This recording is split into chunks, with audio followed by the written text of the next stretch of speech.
Hi everybody, Ross from My Hammers 11. Hope you're safe and well. If you're new to the channel, please consider subscribing, hitting the bell icon so you're made aware of any time we put new content on today's video. As always, thanks to our channel sponsors, Untuck It.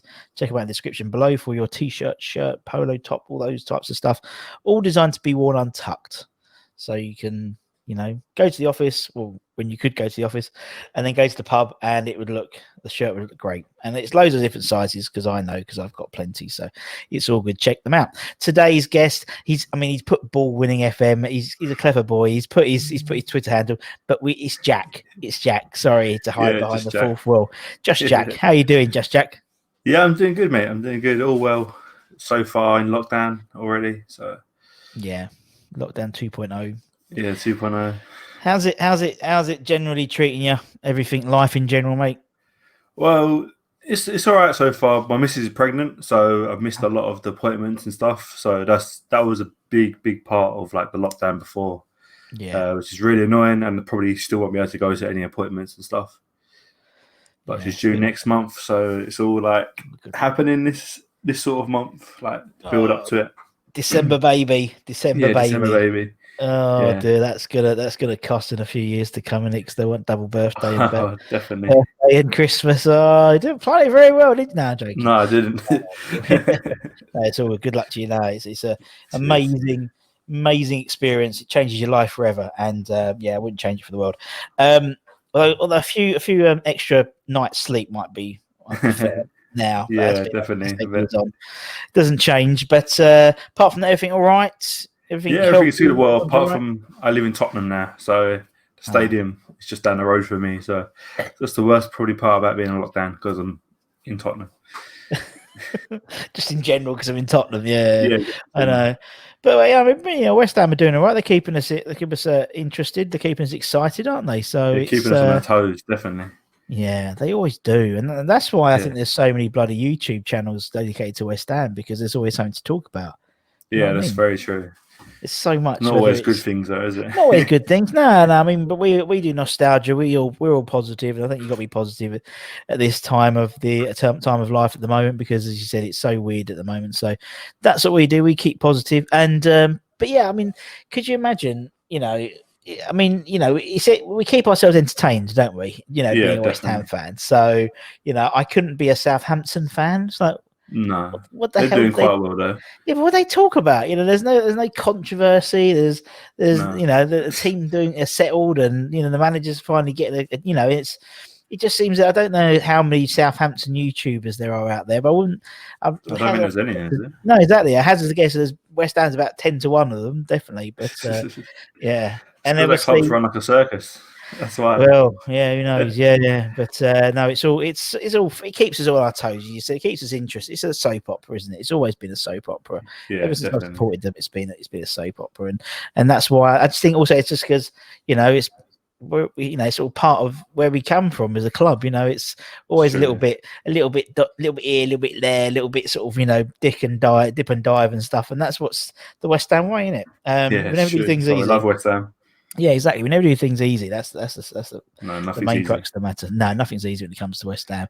But yeah, no, we should say. And obviously, our season starts on Saturday, really properly. Apparently, with Fulham and then Fulham, Sheffield United, and Villa next 3. And we've got to be taking more than 6 points from them. Oh yeah, more than 6 points.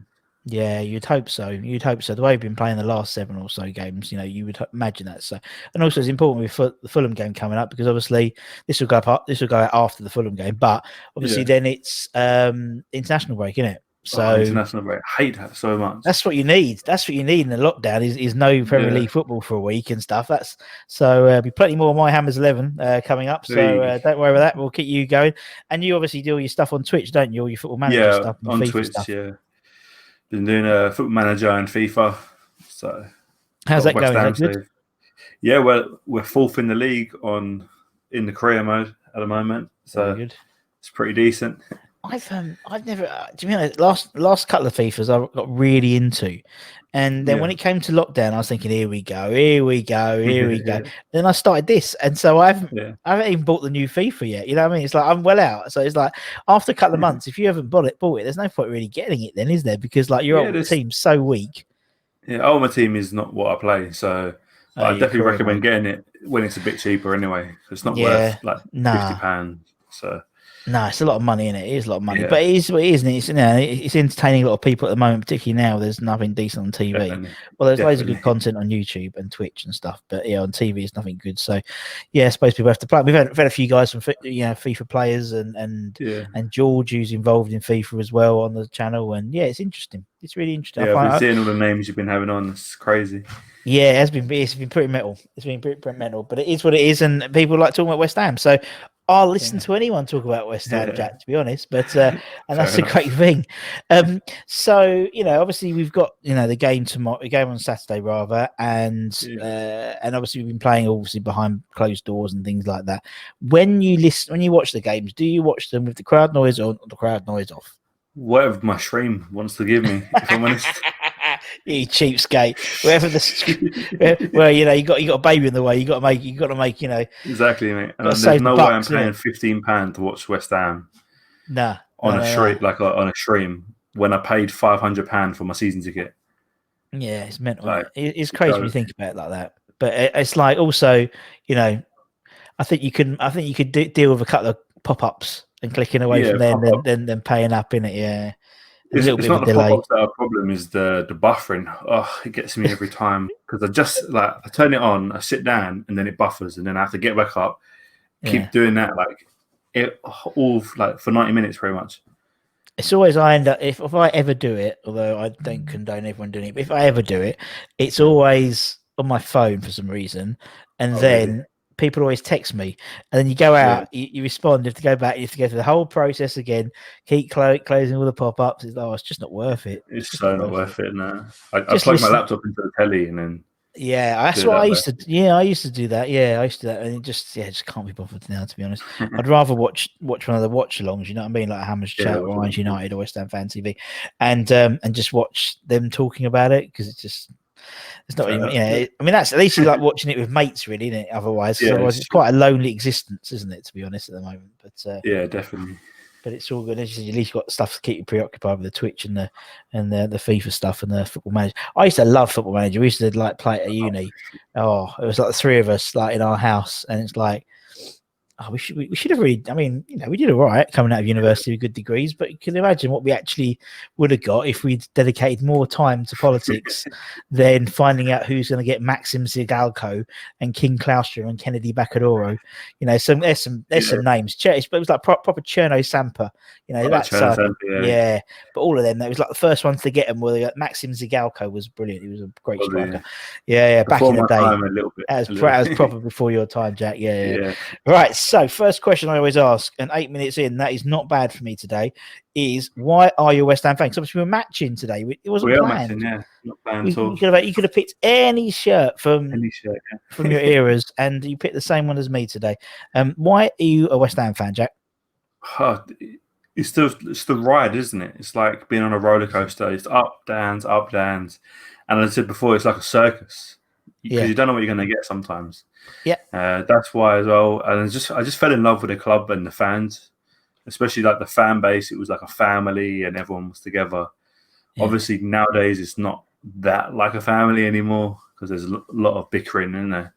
Well, I guess it's like a family. Yeah, I think so. I mean, it's even more so a family if they're bickering. But I think the whole lockdown thing has definitely galvanized people to become more respectful of others. There seems less in the last sort of few months, less bickering, less backstabbing comments, when someone says something and someone else slags them. It doesn't happen as much, I don't think, compared to other clubs. Other clubs definitely, like Arsenal Fan TV and stuff like that. I actually think, to be honest, we're probably more together than we have been for a long time because we can't go to the pub, we can't go to the boats or the supporters clubs anymore. So, but and even families bicker, don't they, all the time? So it's even more a family, to be honest. But so it was. So in terms of why West Ham, was it dictated by your family or whatever, or was it just like sort of? Yeah. Like my stepdad always supported West Ham, so I always had a West Ham shirt when I was a kid.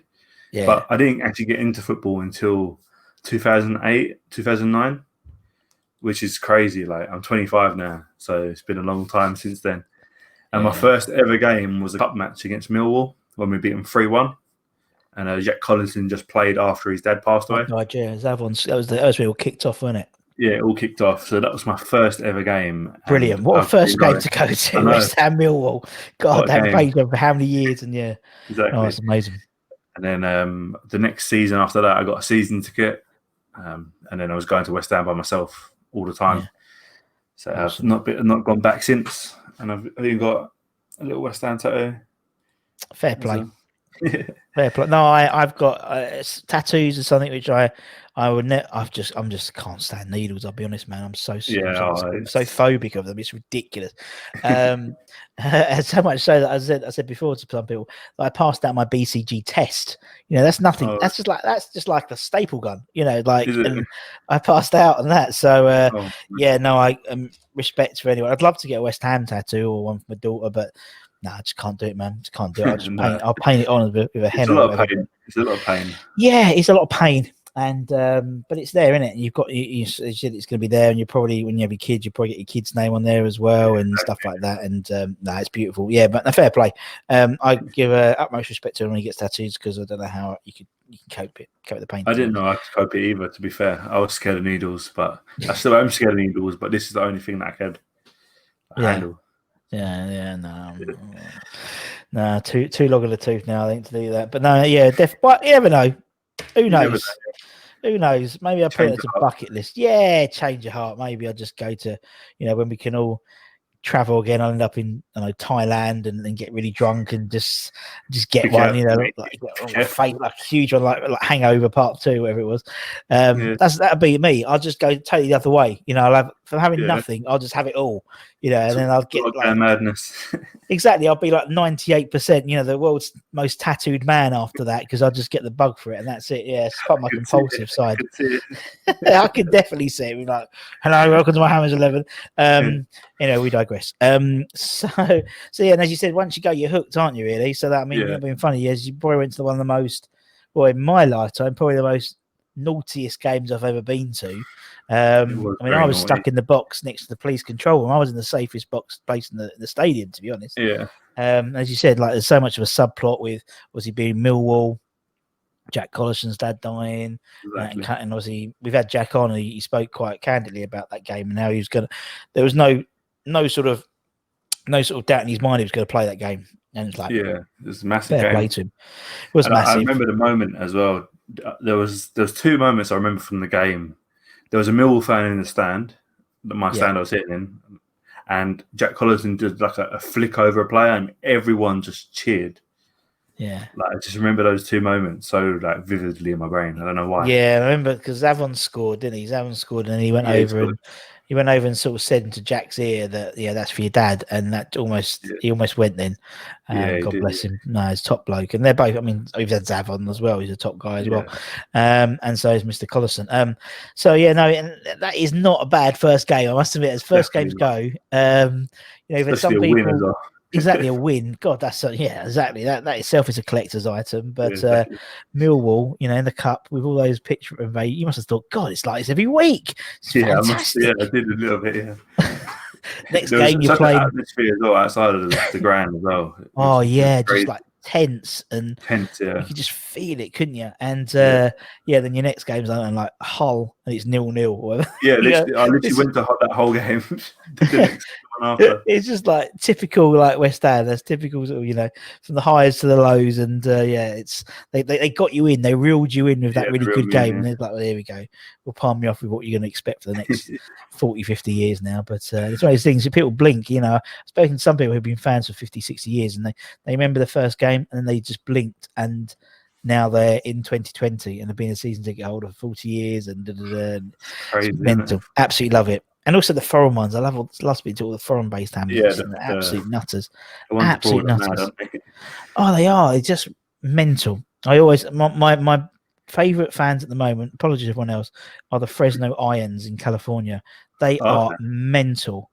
They're so mental that they will go, if it's like West Ham Chelsea and it's at Chelsea, they'll go to the Chelsea bar in Fresno. It's an away game. Yeah. Do you know what I mean? I love them. And they That's go crazy. for 4, so like actually it won't be too bad from this week because it's an 8 o'clock kickoff. So Oh, they'll be yeah. up at about it's 7 at the moment, so they'll be up at so they'll be at the game for 1 o'clock. So it'd be nice for them. Yeah, nice for them, yeah. Then I chatted to a guy the other day from Hong Kong who's Hong Kong? 8 hours the other way. So like it'll be like actually that's not too bad either for it. That's like that'd be 4 o'clock in the morning. Yeah, it's not too good. 4 o'clock in the morning, jeez. And would you get up at 4 o'clock in the morning to watch West Ham? Never. No, me neither.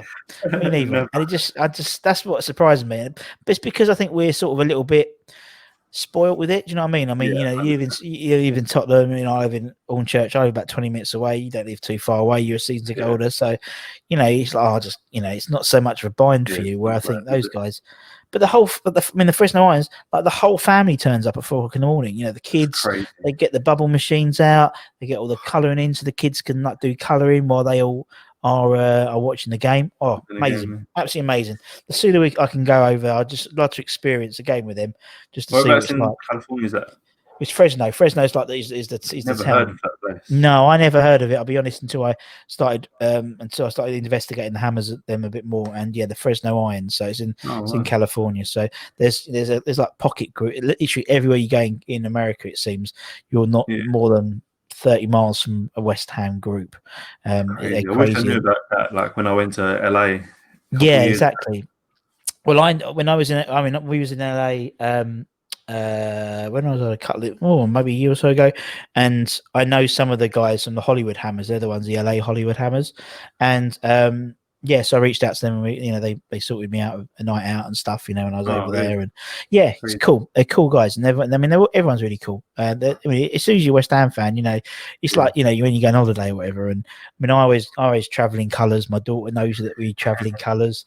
And like my suitcase is full of West Ham shirts, because if there is a West Ham person around the pool, I would have sniffed them out from about 20 yards, and I could just, and that's it. And then my wife's the same, but with crazy people. If there's someone that's crazy on a bus or on a train, my wife will end up talking to them because they have she has this sort of magnetic pull for, she married me, but she had this magnetic pull for crazy people. And it's all good. But it's even if it's not a West Ham fan, it's like, because there's something about West Ham and people, but it's something about West Ham where it is, Canning Town Lane has West Ham's second team on Amazon Prime, and it's true. We sort of still are everyone's second team, and so even if it's an Arsenal fan or as you said, a Man United or Rangers or whatever, they'll end up chatting to you because you're West Ham, and they rather than you're all right. Do you know what I mean? You're all right, rather than if it's a Tottenham fan, they probably wouldn't talk to a Tottenham fan, or an Arsenal fan, but they'll talk to a West Ham fan, which is nice.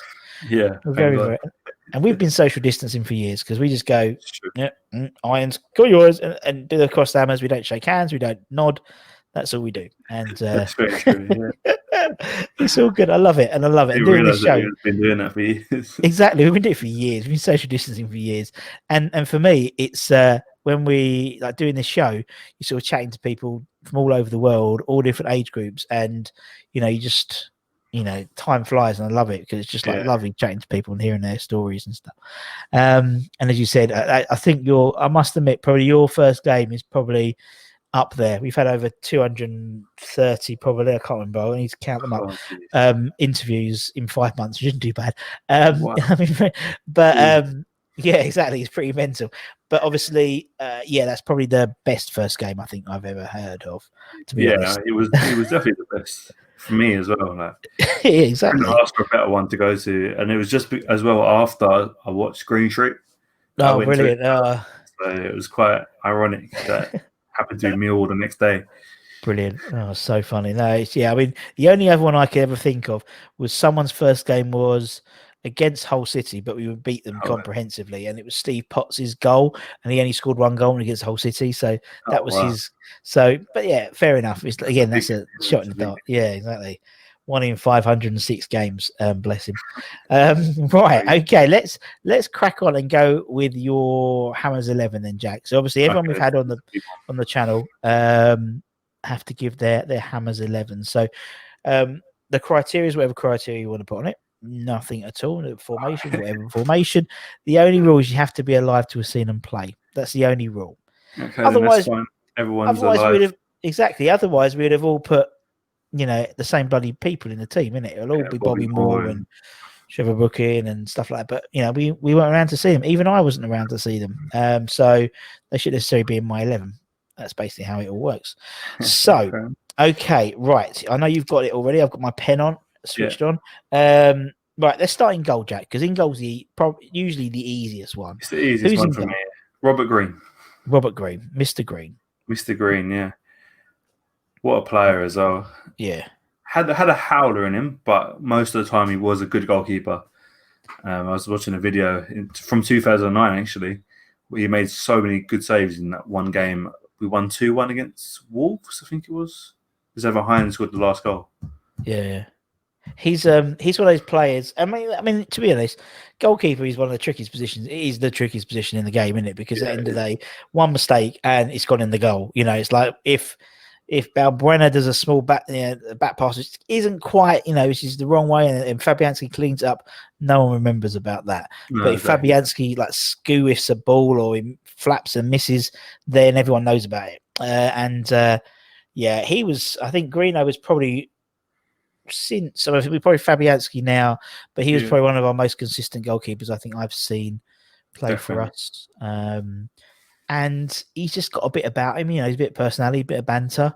He's very weird, isn't he? Yeah, but we love that. He's not. Yeah, he's just very eccentric, isn't he? But he's a very different type of person by all accounts. When we've interviewed people. I think he's the only person that hasn't got a TV in their house, as well. Well, there you go. There you go. Exclusive. And I love the way that he. I love the way that he basically sort of still takes the mickey out of himself and things like that. I just think it's great. Absolutely brilliant guy. Right, okie dokie. Mr. Green is in. What are we playing? What formation are we playing, Jack? We're going 3 at the back. Okay, 3 at the back. Okay, so who's your first one of your 3 then, mate? Ginger Pele. Ginger Pele, James Collins. James Collins. Let me find Goes right in there. Right in there. Top bloke. Yeah, very top bloke. You know we're going to get with him. Solid as a rock, pretty much. Wears his heart on his sleeve. Do anything for the defence. And that's what I loved about him when he used to play for us. And it was so sad to see him leave and not even get a testimonial or anything. Yeah, I know what you mean. It's one of those things. I mean, I've mentioned it before. When it comes to football, there's no sentiment in the game anyway now. Do you know what I mean? No, so it probably happens to lots of different players across football, different clubs. So I don't think it's necessarily a function of the club. I mean, God's sake, we did like a thing about Steve Potts yesterday. Glenn Roeder, he was on 499. It was Steve Potts' last game. He didn't put him on for 5 minutes at the end. Oh, do you know what I mean? I think Billy Bonds finished on 699 or something like that. Yeah. But it's always happened. It's always been there. The football, the result is first and then sentiment. But you never know. I still think when everyone's back in the ground, the way, obviously, when he announced his retirement, he said, I want to wear the claret and blue one more time and say goodbye. It's an easy win, isn't it? Everyone's in the ground, half-time or pre-match. We get him on. We give him an interview. He gives a clap. Everyone's buzzing, to say goodbye to him. Well, it's easy, isn't it? Got to give him a role at the club or somehow. Yeah, I mean, he's doing these. He's doing his. I mean, that's the great thing as well, because obviously most of the teams, actually every youth team at West Ham has a ex-professional, ex-West Ham player in the setup. So obviously we've got Cole, Kevin Keane, Steve Potts, Zavon. You got Conch doing all the loan stuff as well. I think he's left now. No, he's still doing. No, he's only part-time. He's part-time. Billericay. He still does all the loan stuff because Billericay's a non-league club, really, isn't it? So he does all the loans. So he goes around making sure the loan players are all right, like Dan Kemp and people like that. So we're keeping an eye on them. So no, we've had him on. I did ask him that question. Interesting one, yeah. I thought because as soon as I just saw he's signed for them, I thought he's just left us. Yeah, no. It's a part-time role. I don't think for the loan things that's a full-time role either. Do you know what I mean? Because he's just going around checking if one's all right, on WhatsApp groups and going. He watches a lot of games, goes and watches them play and stuff when he can. But all right, Ginger Pele is in. Who is the second of that back 3 then, Jack? James Tompkins. James Tompkins. Nice. There he is. So we've gone for another James. Another James there. James Tompkins. Top bloke. Again. Yeah, very top bloke. We'd have him back today. Oh, I would in a heartbeat. I just think he's hindsight is a great thing with football. And as we all know with West Ham, it's even better. So him leaving, I believe straight after we had like 2 or 3 defensive like injuries, like within like a couple of weeks of each other. And it's like, oh. I think as well, he wasn't even a bad right back as well. I mean, he needed to cut off the right back at the time because Carl Jenkinson was awful. Remember that? But he was good the first time, weren't he? Do you remember? Yeah, he was good. Yeah, when he was on loan, but then when he came back again, and it's funny. It just shows you, we've always had issues with right back, and when you have to put a centre back in right back, when you have to put a striker in right back with Antonio, it's always, but it's again always happened. We had Trevor Sinclair play wing back for a long time, so it's he did. Yeah, he played all over the pitch, old Trev. But yeah, James Tompkins, top proper West Ham boy. One of the academy, and you're right. I think he'd be a shrewd one to get back in. Do you know what I mean? I'm just thinking, with certain people on the other side before, very, very, very close to retirement. Say, he's still I still see him very much. Tompkins as a West Ham boy, and it could be shrewd to it could be shrewd to get someone like him in again, just to keep that West Ham connection going between the fans and the players. You know what I mean? So who knows? Who knows? And so that's 2 Jameses. Right, you didn't put David James in goal. You could have had a hat trick of Jameses. Never saw him play, but I know he's that's terrible. It. That's what I like, Jack. You keep into the rules. Good man. Yeah. Right, okay. Collins, Tompkins. One more of that 3. Angelo Ogbonna. Oggy. Oh, he's gone for Oggy. Why Oggy, man? I just think he's a great player. He's a good ball playing centre back, and that's what I wanted to bring to this, like the starting 11. Yeah. Someone who's got the strength, got the pass, got the big bonks on him. Yeah. So that's what I wanted in there. 3 players that are going to give everything at the back. That sounds good, man. That sounds good. And you're right. You've got the blocker. You've got Tompkins who's a bit of a blocker as well, and you've got Bono with a bit of nous about him in terms of passing it around. I like it. You've almost fought for it. It's almost like you play FIFA and Football Manager, and you've sort of got that in your mind. Yes, very good. Right, okay. There's your back 3. There's your goalie. What are you playing in midfield? What formation are you going in midfield? Well, I just wrote some of my favourite players. So what? He can play centre mid. He can play centre mid. He can play centre mid. Go on in. All right, go for it. All right. We'll go 3 in midfield. Go on in. Ravel Morrison. Oh, I like it. I think that's the first time Rav's come up. I'm gonna have to type him in. Oh my god. Wow. God, lucky I'm quite glad to spell. Ravel Morrison. Now he was one of those really frustrating players, wasn't he? Everywhere he's gone, he's shown glimpses and never did it, consistently.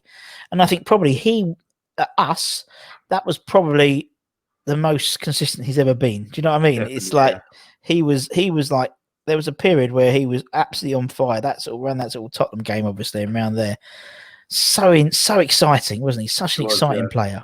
That's why I put him in there, just because of that Tottenham game, and him as a person as well. I met him once, I think, at the training ground. He was a nice person, and he was just a great player. So underrated for what he did at the time. He didn't get played enough either. I think Phil Big Sam didn't do a very good job of handling him.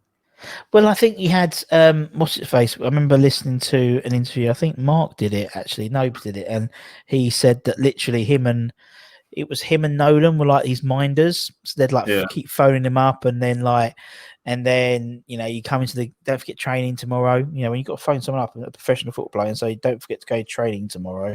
It just sort of shows the man really. But and then it was like and then they wouldn't hear from him for 3 days. You know what I mean? He just wouldn't hear from him, and then and unfortunately that was always him. And I think they said we sort of knew that, so we sort of just let him get on with it a little bit. So that is what it is, man. It's a shame because he was such a fantastic player, and he could have been like our next Gaza, and everyone said it, but he could have been easily. He had everything, and it's just one of those annoying things, isn't it? It's like sometimes when you see a good player come through from the youth system, they just don't push on, and Yeah, you don't know just 'cause they don't why. get played.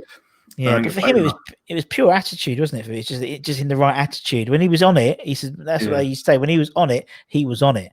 But unfortunately, he wasn't on it that long enough. So No, I think it's something to do with his mental health as well. yeah, Must I have played think a part. nowadays it's different. Now, I think nowadays, Yeah. with those types of players, there's a lot more. There's a lot more sort of awareness about mental health and impact and of his family as well, because obviously he lived in Manchester, he was Mancunian and lived in London, and just got in the with the wrong crowd in Manchester apparently, and Yeah, I he think was he hanging may around have been games and handled a stuff, bit like better, because isn't he playing now in? some foreign league. Yeah. Yeah, I want to see I want to say the Dutch league or something like that. He was in the Mexican league, or he's going to be in the Mexican league, and that's right. This is live. We're going to go and onto Wikipedia and find out where Revel Morris is. I've got a feeling because he scored the other day. I remember seeing it on Twitter. I think so, yeah. But yeah, he's an I absolute can't remember. dude. That isn't Ravel Morrison, that picture. Oh no, I think he is. Yeah, I think he is. Yeah, he's playing in. Come on, Russ. Come on, where are we? Yes, ADO Den Haag. So that Den is Haag. in Okay. the Dutch league, isn't it? I believe Wow. in the Elvers. Is that the team that Alan Pardew was managing? I believe it may have been. Yes, I believe it may have been. No, he got sacked, didn't he? Yeah, it could have been Den Haag. I can't remember, to be honest. I'm trying to see if there's anything about. Was it Chris Hughton? Was it? No. No, Pards. No, Alan Pards was Pardew, manager there. Pardew. Yeah, he was manager there until April, obviously this year. Crazy. Yeah, it's funny, isn't it? It's funny if he was there at the same time, isn't it? Yeah, it would have made sense a little bit, wouldn't it? So, but no, unfortunately not. It was the current manager is Alexandra Rankovic, as you well know, Jack. I'm sure you know that already. Yeah, so, obviously, yeah, I knew. I didn't know how to pronounce it properly. I know. Right. Okay. So Ravel Morrison's in. Who's the next midfielder then, mate? Mr. Scott Parker. Mr. Scott Parker, indeed. There we go. Obviously, returning back to the London Stadium this weekend. Yeah. Yes, Mr. Scott Parker. What can we say about Scott, Jack? What can you say about him? What can I say? He wore his heart on his sleeve, pretty much. His whole West Ham career, tackles, goals, sweat, you name it. He put it in at West Ham, even though he's a Tottenham fan. Yeah. Yes. Or his dad was a Tottenham fan, wasn't it? His dad was a Tottenham fan. But yes, he that's the thing. I get all my high horse when we talk about Scott Parker, because obviously people go, "Oh, he went to Tottenham and he's a Judas," and we claim, West Ham say to all our fans, you want someone who's going to play for the shirt, who's going to run and put the effort in. I can't think of anyone in the modern day West Ham, like in the last sort of 20 or so years, who's put more effort in than Scott Parker in his on a game by game basis. Not like, but like those 3 years, there wasn't anyone. He was man of the match. Hammer of the year. And he got Player of the Year as well in the Wolves, didn't he? But when we went down. Yeah, that says something alone. Yeah, exactly. You can not like the team that's won the league or got into Europe, or the guy who's basically had a team on his back for 3 years. You know what I mean? And he's absolute quality. And I think he's just a nice bloke, and and he seems to be a little bit of a throwback to old school football, but with a modern twist. You know what I mean? He's got that sort of workman-like mentality, the old-fashioned way of thinking about football, but in a sort of a youngish man in comparison. I'd love to see him at West Ham as a manager. Yeah, I would as well. I'm looking forward to seeing what type of manager he becomes over time. Yeah, because obviously at Fulham at the moment, it's not going great. No, but it's where he goes on from there is what I'm looking forward to seeing what he can do. Definitely, a bit of money behind him. Off, didn't he? He does, and yeah, I mean, we're not having. I mean, former West Ham players or West Ham managers are not having a good time in the Premier League at the moment with Slav as well. But with Scott Parker, he's just and I think everyone wants to see him do well. Do you know what I mean? Exactly. I think that's all that Tottenham angst and stuff has gone away a little bit now. Sort of that's died. It's died, and people realise, looking at the history books, not that many people have won 3 Hammers of the Year. No, definitely not. That goal against Liverpool, he scored, and then he ran over to the camera and kissed it like Steven Gerrard. Oh. Yeah, total piss take, really. Yeah, That's what I love about him. And I mean, even when he was going to Tottenham, he played that day, played the day before, didn't he? Yeah, he And did, he scored. and scored, didn't he? I think was it? He scored against. Championship. Yeah, so fair play to him. But all right, Scott Parker is in. Who is next? Kevin Nolan. Kevin Nolan. This is I'm liking this team. I'm liking this team, Jack. Unorthodox. Yeah, but there's bar probably maybe one person on the stick Ravel sometimes, he had it. But everyone's going to put 100% in. I was tempted to change Ravel for Mark Noble. Yeah. But I just went with my gut. Went with Ravel. So. That's what I mean. And it's your decision. That's what I mean. So someone else might do Noble, someone else might. But Kevin Nolan, let's talk about Kevin Nolan. Go on, mate. You talk about Kevin Nolan. Well, the amount of goals he scored for us goes unnoticed, I feel. And what he did as well as a captain, even though I was frustrated that Big Sam played him off when he was playing shit. Yeah. But I still think he was a good player. And the thing he used to do in front of the goalkeepers when we had a free kick was the best thing ever. Do you notice since he's been back as come back a little bit, and Antonio's doing it now. Yeah. And obviously Antonio has a lower centre of gravity, so he's harder to push out the way than Kevin Nolan.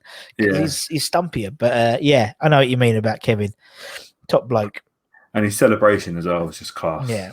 Although again, I'm surprised Antonio hasn't done that. That's such an obvious celebration to do. I know. I think Kevin's got it trademarked. I think that's what it is. I think he's got that celebration trademark, and so he can't do it. But no, I mean he's a top bloke, isn't he? And he's he's one of those players. He's a bastard player, isn't he? He's a bastard. He's our bastard. And he just obviously when Sam came in, it was pretty obvious that Kevin was going to come in, and he was like the go between the management and the players, and by the sounds of it, he was a really good club captain, and that's what you need, and particularly in that sort of environment in the Championship, everyone's got to come together quickly, because if you don't go up in that first season or that first couple of seasons, you are up shit creek without paddle, basically. Did well to come up straight away, didn't we? Really, we did. And we had as well. Well, I mean, to be honest, we should have gone up more convinced. Yeah, I know we won the Championship. We should have won the league. We were top of the league like 4 times. Yeah, wasn't it? And then Southampton, and it's like us when I remember that was a period where in the Premier League, the last sort of few seasons, it was like, oh, if we win today, we go 7th, and we never won because we never could never break in. And that was like the Championship. We should have easily ran away with that title. But again, typical West Ham. Rather than say, oh yeah, we got promoted, it was all good. We should have won the league. League. There's always a caveat. There's always like a shit sandwich. It's like that's the bit in the middle. We won, but we should have. We got that tattoo after we won the player final. So yeah, that was my daughter's due date. Oh really? Final. Yeah, crazy. So it's always and I had a really good ticket for the game, like really good. So obviously I went to the game, and and then 3 days later when she came, I got a picture. I knew where the playoff trophy was. And I got a picture of her in the playoff trophy at the age of about 2 days old. So she was already scarred. Yeah, she was scarred, bless her. Right, so I put Kevin Nolan in. As you said, he was critical for that period. Absolutely critical for us. Right, so we've got Morrison, Parker, Nolan. Is that what we're sticking for as a midfield now? I don't know whether to change Noble for Morrison or not. No, keep Morrison in. Keep me. Yeah, we'll keep Morrison. Why not? Why not? So how many is that so far? So we've got 1, 2, 3. So we've got 3 at the back, 3 midfield. So really you should have 4 up front. And Robert Green. Green, yes. Is that right? So, 3, 6, no, 11, 4 up front then. Yeah, we're going to go for a 3 behind the striker. 3-3-3-1. I like this. This should be. We should employ this against Fulham on Saturday. Yeah. Right. Okay. Who's the first? On the right-hand side, we're going to go Vaz-Tei, Ricardo. It's the second time he hasn't come up before, and it's the second time he's come up in about 3 episodes now. Oh, it must really? be because I'm interviewing guys of a similar age. Exactly. So Ricardo, but let's talk about Ricardo then. He was such a flair player to have in the Championship. Yes. And to score that goal in the final, the playoffs was unbelievable. What a body! I was there. That's the goal I was in. I was banging the centre of that goal, front row, and he's like, crazy. Yeah, such a. We're cut from the same cloth. Me and Ricardo are, yeah. Yeah, same. But he was. I just remember him just being such a good player, and every time he ran, and I got excited, and Yeah. he scored quite a few goals considering he signed in the January of. Yeah, hit the ground running, didn't he? Hit the ground running. Definitely. And it's what you needed because we had quite, you said like Kevin Nolan, Matty Taylor, Jack, quite a workman-like team, you know. And so he was just that bit of flair that we always need at West Ham. Yeah. And came at the right time, didn't he? And he brought it to the Premier League a little bit. A little bit, yeah. I don't think he got played enough in the Premier League. Yeah. And he did score against Tottenham. So that's puts him high in my books if he score against Tottenham. There you go. Ricardo Vaz Tê, God bless him. And actually, he's came in conversation yesterday as well in the Steve Potts thing because we're talking about height. Oh, really? We talk about how tall people are, and Ricardo Vaz Tê would probably be another foot with his afro if you put it all right up to the top. I remember that he had the mohawk and then absolutely awesome. Loved it. Yeah, exactly. He's shaved off when you get Premier League. Ridiculous. Okay, so he's on the right. You carry on, and man. In the middle, we've got Joe Cole. Joey Cole. See, thing with this one, I didn't know whether to include him because I only saw him towards the end of his career. When he came back to West Ham. Yeah. But I just still remember the moment he came on and he just ran past players with ease, and he scored against Tottenham as well, didn't he? I think. I believe so. I believe so. I can't remember the result, but I think he scored in the last couple minutes. You'd have to check that, but I'm pretty sure he did. I'm pretty sure.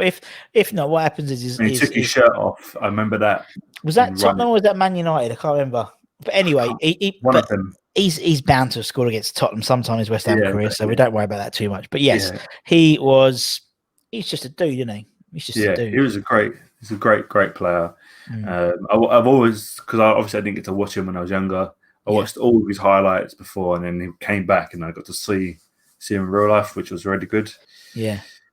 It's a shame that he came back so late in his career. Do you know what I mean? Because it was almost like he bookended his career at West Ham. You know, he started off and he left, and it's just a shame, really. But no, he's still a dude, and you know, he's West Ham, and he talks fantastically about the club. He just talks fantastically well when you're BT Sport with his analyst stuff. It's so clever. Definitely wanted to be involved in our youth team at some point, or he's gone to Chelsea. He's left Chelsea, isn't he? At the moment, he's doing this year where he's going around apparently different clubs and learning and stuff, and then he's going to settle on his appointment. And oh wow, who knows? But that's what he said he was going to do. That's before obviously everything came into play. But right, put Vaz Tê in. We put Joe Cole in. There's one more spot in that sort of three. Yeah, okay. It's kind of a very awkward one for me to say. Okay. Dimitri Payet. Do you know what? Everyone says, oh everyone's going to hate me, but I'm going to put Dimitri Payet in. He's like one of the most, he's in practically every, 40% of people's 11. So you don't have to feel bad, Jack, by putting arguably the greatest football player to ever play for our team. Hard for me to say after the way he treated the club. And as well, very bad experience with him at the training ground as well. Like loads of kids wanted to get his signature and he just drove past. And it was just very rude player. But what he did on the pitch was unstoppable. The goal against Middlesbrough, where he just ran basically through their whole team to us twice to get us a draw, was unbelievable. Obviously, the goals he scored, you can't top it. We're not going to have a player like him again. No. You won't. You won't get that. You won't get a player like that, because I just like to say, I just think that he was just a fantastic football player. You know, he was the best. He's technically the best player I've ever seen at West Ham, and probably ever likely to. I don't think we're ever likely to see a Ballon d'Or nominee during their time. So we might get a 37-year-old who was, like Davor Suker type player who was a Ballon d'Or nominee, and then he comes back to end his career, that type of thing. But someone in their pomp to be voted for the Ballon d'Or during their time at West Ham, that's never going to happen unless something majorly. Unless Benrahma. Yeah, who knows? I mean, that's the type of player. I mean, when you sign a player like that, that's the type of thing in the back of your head. Is he going to be another Payet? Is he going to be, and I mean, to be honest, I still have a feeling that if Arnie was still at West Ham, he would have pushed on. He would have pushed on a lot more as well. And I wasn't going to include him. But yeah, again, but it's that type of player, Payet, yeah, and Arnie, and and even when we talk about Di Canio, we only got Di Canio because he pushed over a referee, really. yeah, literally. So you know what I mean? It's like you're always going to have that sort of side to them. You're going to have that genius side, and then you're going to have that kids, throw your toys out of a pram side, and that tantrum side. definitely. And that, unfortunately, is what you get with those players. You don't get that with a Mark Noble or Declan Rice, but you would get that with I mean, even with Val Morrison, he's a similar type of ilk. He would not turn up to training and go on strike and things like that. He's a bit of a bastard as well, wasn't he? Yeah. And that's what Payet didn't have. He didn't have that sort of nastiness about him. He was just a phenomenal player that everyone you knew, regardless of they were a West Ham fan or not, loved him because he was just like he made that last season what it was at the Bowling. He wouldn't have done. It wouldn't have been that season if it wasn't for him. So he'll 100%. always have that place in my heart because of what. And he just made the players play a lot better as well. Yeah. Noble was at his best, and Harry didn't get a call up to England. I have no idea. Yeah, it's ridiculous, wasn't at it? that point. But he plays for West Ham, so unfortunately, that goes against every player it seems at the moment. Like Antonio, apart from Declan Rice, I mean, there's no way you couldn't put Declan Rice in the England squad, but you can easily oversee someone like Antonio for Danny Ings. Do you know what I mean? No, I'd rather put Tammy Abraham. Antonio and Tammy Abraham is useless. Yeah, but I mean that's the thing. There's like there's options there. There's no real options for a defensive midfield player, a consistent Premier League one. Calvin Phillips eventually maybe, he's not been very good every time. He hasn't been very good. He hasn't been very good, has he? So it's like Dex. I mean, I've said it before. I don't think there's anyone better in world football at the moment than Declan Rice in his position. I can't think of anyone. 100%. Even Fernandinho at the end of his career, Busquets is. I mean, you've got to think these defensive midfield players. They're at the end of their careers. You know what I mean? I can't really think of anyone. So, it's anyway. Back to Joe Cole. Joe Cole is in. Who is on the right? We're on the right now. No, I've done Dimitri Payet on the left. Oh, Dimitri Payet. Sorry, my fault. That's on the right. So who is the last one then? The man himself, Colton Cole. Oh, good old Colton Cole. Where is it? Let's just get Colton up. Colton Cole, God bless him. God bless the man. Right. What can we say about Colton Cole, man? Go on. Oh, he scored quite a few goals, didn't he, for us in the championship season? And his dedication to the club has been phenomenal since even leaving. Like, he's back now in the coaching sort of set up a little bit, involved with the club in every aspect pretty much. And then he came back again after being released or whatever. So good. We signed him twice. Yeah. Yeah, exactly. Even though he wasn't the greatest striker we've ever had. I've seen play for us because Arnie is up there for the one that's the best I've seen. Yeah, I agree. Colton Cole's just magic. He was brilliant, wasn't he? He was a great player. Yeah, and he was a typical West Ham player. In that he'd have a moment of genius and then a moment of what the hell is he? Does he know how to kick a ball? Exactly. And that's just West Ham. And he's great. He's great around the club. He's great on Twitter. He's funny. Yeah, exactly. And, as you said, he took a pay cut to come to play. Who takes pay cuts nowadays as footballers? No one ever does. So he's just brilliant. I love him. And eventually he's coming on the show. Eventually we'll get him. He's so busy. I mean, they're all so busy at the moment. That's the trouble. But he's brilliant. And as I said, he's one of those players that makes you smile. I think of him. I think of him when he's Blackburn when he scored. And he's playing in the snow when he came off the pitch. That one game when he was like steam and when he was over chuffed. Yeah, sorry like that. And I just think he's brilliant. And and I think with that team, I think you need someone up front just to run about after some pointless headless chicken balls, and that's what he would do. Yeah, it was.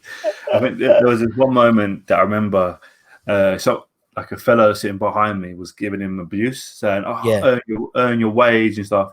And then he scores, and then he just points to him, and it was just fantastic. That's him.